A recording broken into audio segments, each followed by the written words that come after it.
नमस्कार दोस्तों, मैं शुभम शर्मा आप सभी का एमडीएस एडुसोल्यूशन में हार्दिक स्वागत करता हूं। जैसा कि आप सभी जानते हैं कि हम एमडीएस फ्री मैथ्स कोर्स के अंदर पहला लेक्चर जो कि नंबर सिस्टम का था उसे पूरा कर चुके हैं।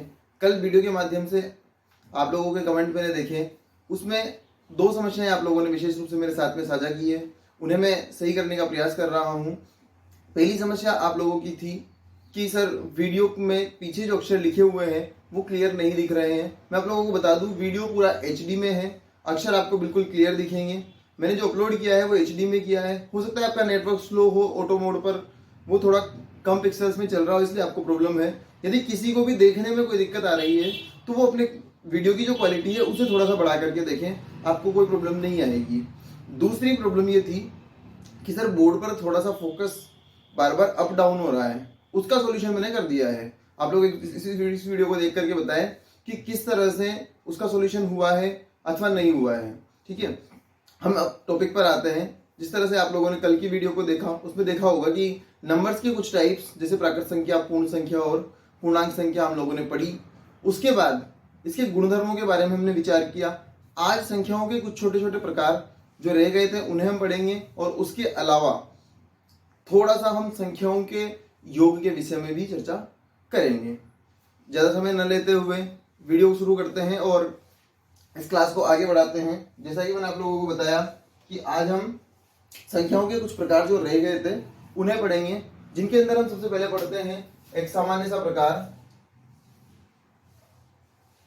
अभाज्य एवं संयुक्त संख्याएं। अभाज्य एवं संयुक्त संख्याएं, जिन्हें हम प्राइम एवं कंपोजिट नंबर्स भी कहते हैं। अभाज्य संख्याएं क्या होती है और संयुक्त संख्याएं क्या होती है, इन्हें जानने का प्रयास करेंगे। उसके बाद इससे संबंधित कुछ और चर्चाएं हैं जो हम करेंगे। सबसे पहले बात करते हैं हम अभाज्य संख्याओं की। अभाज्य संख्याएं क्या होती है? अभाज्य संख्याएं वे संख्याएं हैं जो किसी से भी विभाजित नहीं हो सकती है, अर्थात एक और स्वयं के अलावा किसी से भी विभाजित न होने वाली संख्याएं अभाज्य संख्या है। जैसे हम बात करें दो में सिर्फ स्वयं दो का भाग जाएगा या फिर एक का जाएगा। 3, 5, 7, 9 को काउंट नहीं करेंगे, ध्यान रखना। आप सोचते हैं कि 3, 5, 7, 9, 11 ये विषम संख्याएं हैं, जबकि हमें क्या देखना है? 2, 3, 5, 7 ये सभी वे संख्याएं हैं जिनमें स्वयं का भाग जाता है और एक का भाग जाता है। इनके अलावा किसी भी संख्या से ये विभाजित नहीं हो सकती है। इसके अलावा हम बात करें 11, 13, 17, 19, 23 इस तरह की सभी संख्याएं क्या कहलाएगी? हमारी अभाज्य संख्याएं कहलाएगी। इसके अलावा आप लोग इस पर एक चीज का विशेष ध्यान दे सकते हैं। यहाँ पर अभाज्य संख्याओं की गणना से संबंधित प्रश्न एग्जाम में कई बार बना है और आगे भी बनेगा, इसलिए आप देख लें सबसे पहले कि 1 से 10 तक कितनी अभाज्य संख्याएं होंगी। आप लोगों को दिखाई दे रहा है 2, 3 और 5, 7 चार अभाज्य संख्याएं कहाँ है? 1 से लेकर के 10 तक के बीच में। अगर हम बात करें 1 से 50 तक, 1 से 50 तक, या आपको चाहे तो आप काउंट कर सकते हैं एक एक अभाज्य संख्या को निकाल करके, लेकिन इतना समय ना लेते हुए हम सीधा इसे याद रखने का प्रयास करेंगे। 1 से 50 तक 15 अभाज्य संख्याएं होती है। दूसरा 1 से 100 तक, 1 से 100 तक कुल 25 अभाज्य संख्याएं होती है।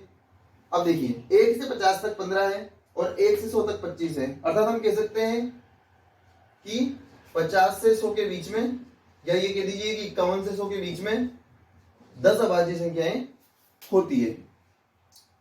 ये कंसेप्ट रहा हमारा अभाज्य संख्याओं का। दूसरी चीज हम बात कर रहे थे भाज्य या संयुक्त संख्याओं की। संयुक्त संख्या, अब देखिए अभाज्य संख्या हमने पढ़ी जिसमें एक अथवा स्वयं के अलावा किसी भी संख्या का भाग ना जाए। संयुक्त संख्या क्या होगी? जिसमें एक और स्वयं का भाग तो जाए ही, साथ में अन्य किसी संख्या का भी भाग जाए। तो इन सभी को छोड़ देते हैं तो बाकी संख्याएं क्या कहलाएंगी? संयुक्त संख्याएं कहलाएगी। जैसे हम लेते हैं यहाँ पर 4, 6, 8, 14, 24 कुछ भी ले लीजिए आप, ऐसी संख्याएं जिनमें अभाज्य संख्याएं शामिल नहीं है, बाकी सभी संख्याएं क्या है, संयुक्त संख्याएं कहलाती है।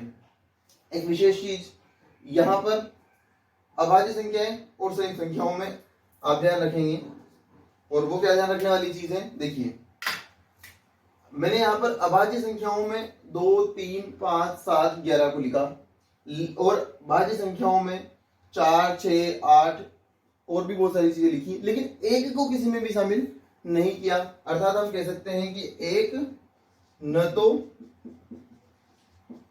भाज्य है न ही अभाज्य है। ठीक है, एक चीज तो आप ये ध्यान रखेंगे। दूसरा पॉइंट नोट करने वाला इसके अंदर ये है, देखिए एक अभाज्य संख्या नहीं है और न ही भाज्य अर्थात संयुक्त संख्या है। दूसरी चीज आप क्या ध्यान रखेंगे कि दो एकमात्र, देखिए 3, 5, 7, 11, 13, 17, 19, 23 और भी अगर आप आगे तक जाएंगे अभाज्य संख्याओं में, आपको सभी संख्याएं विषम प्राप्त होगी, लेकिन 2 एकमात्र ऐसी संख्या है जो सम है और अभाज्य है। तो आप एक नोट डाल सकते हैं कि 2 एकमात्र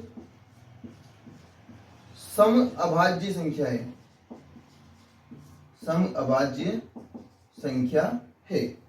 ठीक है, आप लोग इसे समझ सकते हैं। अभाज्य संख्या वे संख्याएं हैं जिनमें अभाज्य संख्या वे संख्याएं हैं जिसमें स्वयं और एक के अलावा किसी भी संख्या का भाग नहीं जाता है। इनकी संख्या 1 से 100 तक कुल 25 होती है, 1 से 50 तक 15 होती है और 1 से 10 तक कुल 4 होती है। यदि हम बात करें, एक कंसेप्ट और हमें देखने को मिलता है जिसको हम कहते हैं अभाज्य युग्म। दूसरा कंसेप्ट हम देखेंगे अभाज्य युग्म। अब देखिए युग्म का अर्थ किससे है, जोड़े से है। देखिए हम अभाज्य संख्याएं पढ़ते हैं तो क्या दो अभाज्य संख्याओं को, किन्हीं दो अभाज्य संख्याओं को अगर हम साथ में ले लें तो क्या उन्हें हम अभाज्य युग्म कहेंगे? जी, आप उसे जोड़ा कह सकते हैं, दो संख्याएं कह सकते हैं, लेकिन उसे अभाज्य युग्म नहीं कहेंगे, क्योंकि मैथमेटिकली अभाज्य युग्म की परिभाषा है यदि दो अभाज्य संख्याओं के बीच केवल एक संख्या स्थित है तो ऐसे युग्म को हम क्या कहते हैं, अभाज्य युग्म कहते हैं। जैसे आप देखें, मैंने यहां पर लिखा 3 और 5, मैंने लिखा 5 और 7। अब देखिए अगर मैं 7 और 9 लिखता हूं तो यहां पर 9 क्या है, भाज्य संख्या है, इसलिए वो नहीं होगा। मैं लिखता हूं 11 और 13। इस तरह से वे सभी युग्म जिनमें दो अभाज्य संख्याएं ऐसी है जिनके मध्य में सिर्फ और सिर्फ एक संख्या उपस्थित है, वो क्या कहलाएगा, अभाज्य युग्म कहलाएगा। और अगर आपसे इनकी संख्या पूछ ली जाए एग्जाम में कि 1 से 100 तक की संख्याओं के बीच में आप कितने अभाज्य युग्म बना सकते हैं, तो आप लोगों का आंसर होना चाहिए 1 से 100 के बीच हम 8 अभाज्य युग्म बना सकते हैं। 8 अभाज्य युग्म हम बना सकते हैं। ये रहा आपका भाज्य और अभाज्य संख्याओं का पूरा कंसेप्ट। आप लोग इसे समझने का प्रयास करेंगे और इसका स्क्रीनशॉट आप चाहें तो ले सकते हैं। देखिए अभाज्य संख्याओं को हमने पढ़ा, संयुक्त संख्याओं को हमने पढ़ा। जिनमें किसी भी संख्या का भाग न जाए वो अभाज्य है, जिनमें स्वयं और एक के अलावा किसी का भाग चला जाए वो संयुक्त संख्याएं हैं। अभाज्य संख्याओं की संख्या, संयुक्त संख्याओं की संख्या हम लोगों ने पढ़ी। अगर आप लोगों से कहीं पूछ लिया जाए कि 1 से 100 के बीच कितनी संयुक्त संख्याएं हैं, तो आप लोग कैसे आंसर निकालेंगे? मैं एक क्वेश्चन लिख रहा हूं, यहां ले लेते हैं छोटा सा। 1 से 100 के बीच, और मैंने पूछा है संयुक्त संख्याएं। अब 1 से 100 के बीच अगर संयुक्त संख्याओं की हम बात करें तो 1 से 100 के बीच में अभाज्य संख्याएं कितनी है? 25। लेकिन एक अक्षर ऐसा है, एक संख्या ऐसी है जो न तो अभाज्य है और न ही भाज्य है। आप लोग देखिए, एक न तो भाज्य है और न ही अभाज्य, तो 25 तो अभाज्य संख्याएं हो गई, एक जो न भाज्य है और न ही अभाज्य है, अर्थात 26 संख्याएं ऐसी है जो संयुक्त नहीं है। इनको छोड़ दें तो बाकी सारी संख्याएं क्या कहलाएंगी? संयुक्त संख्याएं कहलाएंगी। तो 1 से 100 तक 100 में से आप आराम से 26 माइनस कीजिए, क्या आंसर होगा आपका? 74। 74 संख्याएं 1 से 100 के बीच में संयुक्त है। आप लोग इसका स्क्रीनशॉट, एक सेकेंड मैं इसे मिटा देता हूं, आप लोग इसका स्क्रीनशॉट ले सकते हैं। अब देखिए, इसके अलावा अगर हम बात करें अभाज्य और संयुक्त संख्याओं के अलावा संख्याओं के और कौन कौन से प्रकार हो सकते हैं,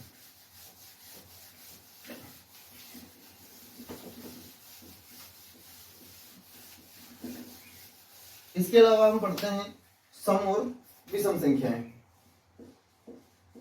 सम और विषम संख्याएं, सम संख्याओं को आप इवन नंबर के नाम से जानते हैं और विषम संख्याओं को ओड नंबर के नाम से जानते हैं। ओड और इवन क्या है, देखिए सम का अर्थ है दो से भाज्य, दो से भाज्य जिनमें दो का भाग चला जाए, और विषम का अर्थ है, विषम का अर्थ है दो से अभाज्य, अर्थात जिनमें दो का भाग पूरा पूरा ना जाए, दो से पूरी पूरी तरह विभाजित न हो पाए। आप इनके उदाहरण लिखना चाहें, 2, 4, 6, 8, 10 इस तरह से ये चलती रहेंगी। इनको छोड़ करके दूसरी संख्याएं अगर हम लिखना चाहें 1, 3, 5, 7 इस तरह से, ये क्या हो गई, विषम संख्याएं हो गई। अर्थात हम कह सकते हैं कि सम संख्याओं का इकाई का जो अंक है, अर्थात पीछे वाला अंक, दाईं ओर का अंक, वो 0, 2, 4, 6 या 8 में से कोई एक अंक होगा। और विषम संख्याओं का इकाई का अंक, विषम संख्याओं का इकाई का अंक 1, 3, 5, 7 या 9 में से कोई एक होगा। अभी तक हम लोगों ने सम संख्याएं, विषम संख्याएं, अभाज्य संख्याएं, संयुक्त संख्याएं पढ़ ली है। अब हम दो प्रकार की संख्याओं के बारे में और चर्चा करेंगे, एक है परिपूर्ण संख्याएं और एक है त्रिकोण संख्याएं। आइए वो भी देख लेते हैं। आप लोग इसको अगर स्क्रीनशॉट लेना चाहते हैं तो ले लीजिए, ताकि दोनों प्रकार की संख्याओं को हम साथ में एक साथ एक ही स्लाइड पे पढ़ेंगे। ठीक है, देखिए परिपूर्ण संख्याएं क्या है, और देखिए हम बात कर रहे थे परिपूर्ण संख्याएं और त्रिकोण संख्याओं के बारे में। मैं यहां लिख रहा हूं परिपूर्ण संख्या, परिपूर्ण संख्या, और दूसरा टॉपिक होगा हमारा त्रिकोण संख्या, त्रिकोण संख्या। इन लोगों को हम परिभाषित कैसे करते हैं, देखिए आप, परिपूर्ण संख्याएं ऐसी संख्या होती है जिनके गुणनखंडों का योग, जिनके गुणनखंडों का योग उन्हीं संख्या के योग, सॉरी जिनके गुणनखंडों का योग उसी संख्या के बराबर होता है। मैं एक उदाहरण ले रहा हूं, सबसे पहले आप एक उदाहरण ले, 6 के गुणनखंड क्या बनेंगे, इसमें आपको स्वयं संख्या नहीं देनी है गुणनखंडों में, 2 और 3 और 1 का भाग भी 6 में जाता है, 2 का भी 6 में जाता है और 3 का भी 6 में जाता है, अर्थात 1, 2 दोनों को मिलाएंगे 3 और 3 हो गया 6। तो यहां हम लिखेंगे गुणनखंडों का योग, जिन संख्याओं के गुणनखंडों का योग किसके बराबर हो, स्वयं संख्या हो, ऐसी संख्याएं क्या कहलाती है, परिपूर्ण संख्याएं कहलाती है। ऐसे और भी उदाहरण आप ले सकते हैं, जैसे 28 है, इसके गुणनखंड देखिए आप 28 के, रफ में करवा देता हूं मैं। 28 देखिए आप, शुरू से 1 का भाग 28 में जाता है, 2 का भी जाएगा, 3 का भाग 28 में नहीं जाएगा, 4 का, 5 का नहीं जाएगा, 6 का नहीं जाएगा और 7 का जाएगा। यदि 7 का जा रहा है तो निश्चित रूप से 14 का भी जाएगा। इसके बाद सीधा 28 का भाग जाएगा। अब देखिए आप, 2 और 1 3 और 4 7, 7 और 7 14, 14 और 14 28, और स्वयं को हम कभी गिनेंगे ही नहीं। ठीक है, तो स्वयं को छोड़ करके जो शेष गुणनखंड है उनका योग यदि स्वयं संख्या के बराबर होता है तो ऐसी संख्या क्या कहलाती है, परिपूर्ण संख्या कहलाती है। इसका एक उदाहरण आप ले सकते हैं 496, इसे हम सोल्व करके नहीं देखेंगे, लेकिन इस तरह के कई सारे उदाहरण है। अगर आपको सोल्व करना है, आप लोग इसके गुणनखंड निकाल लीजिए और उन गुणनखंडों का क्या करना है, आपको योग करना है, वो स्वयं संख्या के बराबर होना चाहिए। ऐसी संख्या क्या कहलाती है, परिपूर्ण संख्याएं कहलाती है। त्रिकोण संख्याओं की हम बात करें, त्रिकोण संख्याओं का सिंपल सा मतलब है कि अगर हम जितनी संख्याएं हैं उतने डॉट क्रम से एक ही कम करते हुए लगाते जाए तो एक त्रिकोण बनना चाहिए। देखिए कैसे, मैंने यहां पर 1 2 3 डॉट लगा दिए, यहां पर एक त्रिकोण बना। अगर मैं डॉट इस तरह से लगाता हूं, ये एक त्रिकोण बना, अर्थात ये कितने नंबर्स हो गए, ये हो गए 3 3 2 5 और 1 6। अगर मैं 4 डॉट से शुरू करूं तो त्रिकोण कितने डॉट्स पे बनेगा, 4 3 7 और 2 9 और 1 10। इस तरह से जो संख्याएं आगे बढ़ती हुई जाएंगी उन्हें हम क्या कहेंगे, त्रिकोण संख्याएं कहेंगे। या इसकी एक परिभाषा ये भी दी जा सकती है कि ऐसी संख्याएं जिनमें पूर्ण संख्याओं का अंतर हो। देखिए कैसे, 3 से 6 में कितना अंतर, 3 का अंतर है। 6 से 10 में कितना अंतर है, 4 का अंतर है। अगली जो संख्या आएगी वो क्या होगी, 15। इसमें कितना अंतर होगा, 5 का अंतर होगा। अर्थात ऐसी संख्या जिसमें लगातार पूर्ण संख्याओं का अंतर आ रहा हो वह संख्याएं क्या कहलाती है, त्रिकोण संख्याएं कहलाती है। तो मैं यहां पर लिख सकता हूं, लगातार पूर्ण संख्याओं का अंतर त्रिकोण संख्याओं के अंदर होता है। या आप ये कह सकते हो कि ये संख्याएं क्या बनाती है, त्रिकोण बनाती है, इसलिए इन्हें हम त्रिकोण संख्याएं कहते हैं। ठीक है, आप लोगों ने भाज्य अभाज्य संख्याएं पढ़ी, सम और विषम संख्याएं पढ़ी, त्रिकोण संख्याएं और परिपूर्ण संख्याएं हम लोगों ने पढ़ी है। इन दोनों से प्रश्न बहुत कम बनते हैं। त्रिकोण संख्याओं के बारे में कभी पूछा जा सकता है ऑप्शन में कि निम्न में से त्रिकोण संख्या है अथवा निम्न में से त्रिकोण संख्या नहीं है। प्रश्नों की चर्चा हम आगे करेंगे। एक छोटा सा टॉपिक और बचा है संख्याओं के प्रकार के अंदर, दशमलव संख्याएं, उन पर हम चर्चा कर लेते हैं। और दशमलव संख्याएं बहुत इंपॉर्टेंट टॉपिक है जो कि आपको परिमेय और अपरिमेय संख्याओं को समझने में भी सहायता देगा और भिन्नों को समझने में भी सहायता देगा। यहां तक कि आप आगे प्रतिशत औसत जितना भी चीजें पढ़ेंगे वो सब दशमलव के आधार पर काम आएंगी। इसलिए दशमलव संख्याओं को आप अच्छे से देखिए एक बार, बहुत ही स्लो हम इसे लेने वाले हैं। देखिए दशमलव संख्या अर्थात